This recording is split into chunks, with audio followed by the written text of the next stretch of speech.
കേരളം കാത്തിരിക്കുന്ന സ്വപ്ന പദ്ധതിയായ കാസർഗോഡ് തിരുവനന്തപുരം ദേശീയപാതയിൽ പലയിടത്തും വീണ്ടും വിള്ളലുകൾ. ദേശീയപാത ഇടിഞ്ഞു താഴ്ന്ന മലപ്പുറം കൂരിയാടിന് സമീപത്ത് ഇന്ന് വിള്ളലുകൾ വീണ്ടും കണ്ടെത്തി. മമ്മാലിപ്പടിയിലാണ് വിള്ളൽ രൂപപ്പെട്ടത്. അശാസ്ത്രീയ നിർമ്മാണമാണ് എന്നാരോപിച്ച് കരാർ കമ്പനിയുടെ ഓഫീസിലേക്ക് യൂത്ത് കോൺഗ്രസ് നടത്തിയ മാർച്ചിൽ സംഘർഷമുണ്ടായി. മലപ്പുറം കൂരിയാട് ദേശീയപാത ഇടിഞ്ഞു താഴ്ന്നുള്ള അപകടത്തിന് ഞെട്ടൽ മാറും മുൻപാണ് ദേശീയപാതയിൽ കൂടുതലിടങ്ങളിൽ വിള്ളൽ കണ്ടെത്തിയത്. തലപ്പാറയ്ക്ക് പിന്നാലെ മമ്മാലിപ്പടിയിൽ പാലത്തിലാണ് ഇന്ന് വിള്ളൽ കണ്ടെത്തിയത്.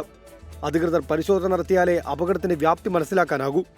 ദേശീയപാത അശാസ്ത്രീയ നിർമ്മാണമെന്ന് ആരോപിച്ച് യൂത്ത് കോൺഗ്രസ് നിർമ്മാണ കമ്പനിയായ KNRCയുടെ കോഹിനൂരിലെ ഓഫീസിലേക്ക് നടത്തിയ മാർച്ചിൽ സംഘർഷമുണ്ടായി.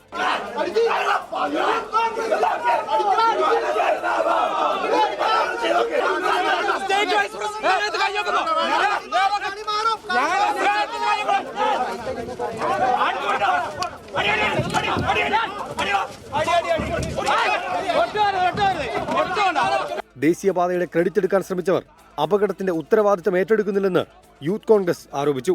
പ്രവർത്തകർ പോലീസിനെ ആക്രമിച്ചുവെന്ന് തേഞ്ഞിപ്പലം SHO ജീവൻ ജോർജ്. പോലീസുകാരന്റെ കൈ മുറിഞ്ഞിട്ടുണ്ട്, മറ്റു പോലീസുകാർക്ക് കുത്തും ചവിട്ട് കൊണ്ട് പരിക്കുണ്ട്. അതിനൊക്കെ ഹോസ്പിറ്റലിൽ പോകും, ചികിത്സ എടുക്കും. മറ്റു നടപടികൾ, തുടർ നടപടികൾ മേലുദ്യോഗസ്ഥരായിട്ട് ആലോചിച്ചിട്ട് ചെയ്യും.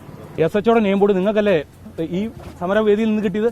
ഈ നിലത്ത് കിടന്ന് നിങ്ങൾക്കല്ലേ കിട്ടിയത് ചവിട്ടി അരച്ചത്? അത് അവർ വലിച്ചു പറിച്ചാണ്. അതിനും ഞാൻ കേസെടുക്കുന്നുണ്ട്.